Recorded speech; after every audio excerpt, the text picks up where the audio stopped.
ఆంధ్రప్రదేశ్ రాష్ట్రంలో అత్యంత డెకాయిట్ గాడు 420 గాడు దొంగ ప్రజాధనాన్ని దోచుకున్నటువంటి నికృష్టుడు జగన్మోహన్ రెడ్డికి సొంత పార్టీలోనే ఇప్పుడు ఊహించినటువంటి షాక్ తగలటానికి రంగం సిద్ధమైపోయినట్టుగా తెలుస్తా ఉంది. గెలిచినటువంటి 11 మంది ఎమ్మెల్యేలు కూడా తిరుగుబాటు అంటే 11లో వాడు కూడా ఉన్నాడులే కానీ బొకడాగాడు ఈ 11లో మేజర్గా తిరుగుబాటు చేయడానికి సిద్ధమవుతున్నట్టుగా తెలుస్తుంది. అసలు ఇంతకీ ఏం జరగబోతోంది, ఏంటా కథ, ఎవరు అనేది ఈ వీడియోలో వివరించబోయే ముందుగా ఇప్పటివరకు మన ఛానల్ సబ్స్క్రైబ్ చేయని వాళ్ళు ఖచ్చితంగా సబ్స్క్రైబ్ చేయండి. ఇక విషయానికి వస్తే 420 జగన్మోహన్ రెడ్డి గారి పార్టీలో 11 మంది గెలిచారు. అందులో వాడొకడు, వాడిని తీసేస్తే ఉంది 10 మంది. అంటే ఈ 11 మందిలో 6 మంది ఎమ్మెల్యేలు ఆ పార్టీ నుంచి జంప్ అవడానికి సిద్ధమైతే అసలు పార్టీ కూడా జగన్మోహన్ రెడ్డి గారి చేతిలో ఉండదు.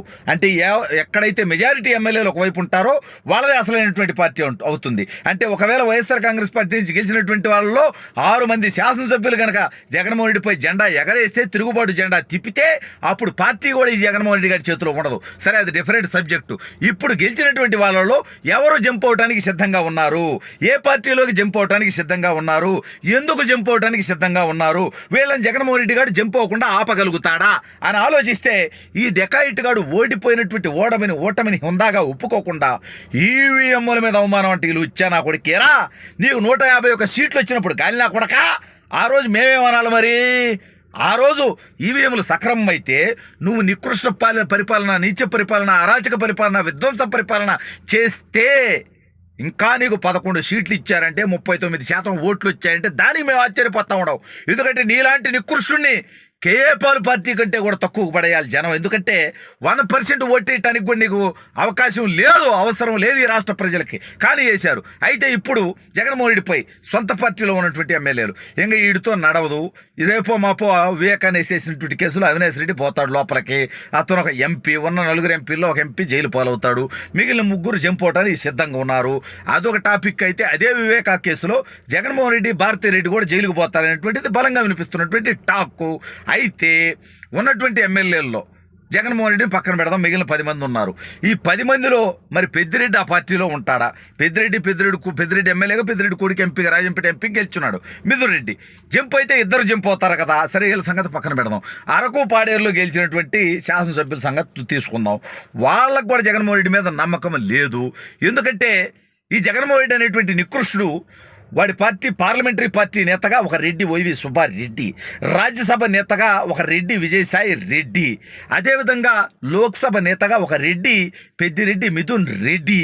ఈ రకంగా వీడి కులకుష్ఠ రోగం ఏ స్థాయికి పోయిందంటే 3 పదవులు ఉంటే 3 రెడ్లకు పంచుకున్నటువంటి నికృష్ట దౌర్భాగ్య దుర్మార్గుడు, ఇతర కులాలను చీపుగా చూసేటువంటి నికృష్టుడు. అదేవిధంగా ఇక ఈ పార్టీకి అసెంబ్లీలో నేతగా, అంటే వీడు ప్రతిపక్ష నేత కాదు, 19 మంది లేరు కాబట్టి, దౌర్భాగ్యుడికి గెలిచిందే 11 మంది కాబట్టి ఎంతమంది ఉంటారు ఎంతమంది లేరు అనేది పక్కన పెడదాం. గెలిచింది 11 మంది, వాళ్ళకు ఫ్లోర్ లీడర్ కావాలిగా. వాడు కూడా జగన్మోహన్ రెడ్డి. అంటే 4 పదవులు ఉంటే 4 రెడ్లకు ఇచ్చుకున్నటువంటి ఈ నికృష్టుడు నా బీసీలు, నా ఎస్సీలు, నా ఎస్టీలు అంటావారా? నికృష్టమనాయాలా? ఏరా నీ పార్టీకి నీకు రాజ్యసభలో బీసీలు ఉన్నారు కదా, వాళ్ళకి ఇవ్వచ్చు కదరా దుర్మార్గుడా? ఏరా అసెంబ్లీలో ఎస్టీలు ఉన్నారు కదా, వాళ్ళకి ఇవ్వచ్చు కదా దౌర్భాగ్యుడా? ఏరా అక్కడ లోక్సభలో కూడా ఎస్సీలు ఉన్నారు కదా, ఎస్సీలు ఉన్నారు కదా, వాళ్ళకి ఇవ్వచ్చు కదరా నికృష్టుడా?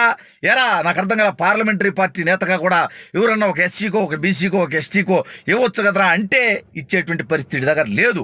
అందుకనే సొంత పార్టీలో తిరుగుబాటు మొదలైపోయి వాళ్ళందరూ పార్టీ నుంచి జంప్ అవడానికి సిద్ధమైపోయి ఇవాళ కర్నూలులో 2 ఎమ్మెల్యేలు గెలిచారు. వాళ్ళకి ఎక్కడ ఆలూరు ఒకటి, మంత్రాలయం ఒకటి, వాళ్ళిద్దరు కూడా పార్టీ నుంచి జంప్ అవుతారనేటువంటి టాకు బలంగా నడుస్తూ ఉంది.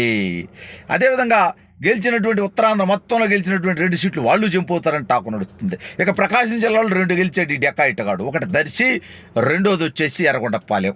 వాళ్ళిద్దరిలో ఎవరుంటారు, ఎవరు పోతారు? అసలు పోవటానికి వీళ్ళకి ఒక పెద్ద సమస్య ఉంది. ఇప్పుడు తెలుగుదేశం వీళ్ళలో చాలామందిని తీసుకోవటానికి సిద్ధంగా లేదు, జనసేన కూడా వీళ్ళని తీసుకునేటువంటి పరిస్థితి లేదు.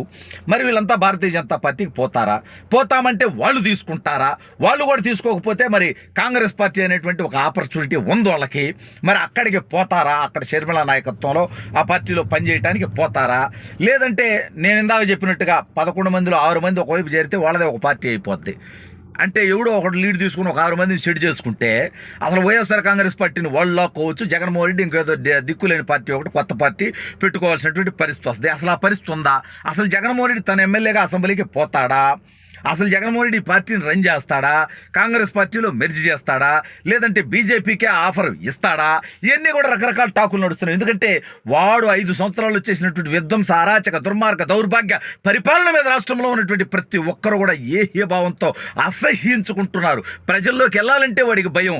వాడు తాడేపల్లి కోటలో ఉన్నటువంటి ఇల్లు చూసాం కదా, చుట్టూ ఎనప ఫెన్సింగ్ కట్టేసుకున్నాడు దౌర్భాగ్యుడు. ప్రజలను కలిసిటోడైనా వాడు, ప్రజానాయకుడైనా వాడు. అంటే ఇంట్లోకి ఎవడు రాకూడదు, ఎవడు దాడి చేస్తాడనేటువంటి భయం, ఆందోళన దుర్మార్గుడిది. వాడు చేసినటువంటి తప్పుడు పనుల వల్ల ఈ రకంగా వాడు భయపడేటువంటి పరిస్థితి ఏర్పడిపోయింది.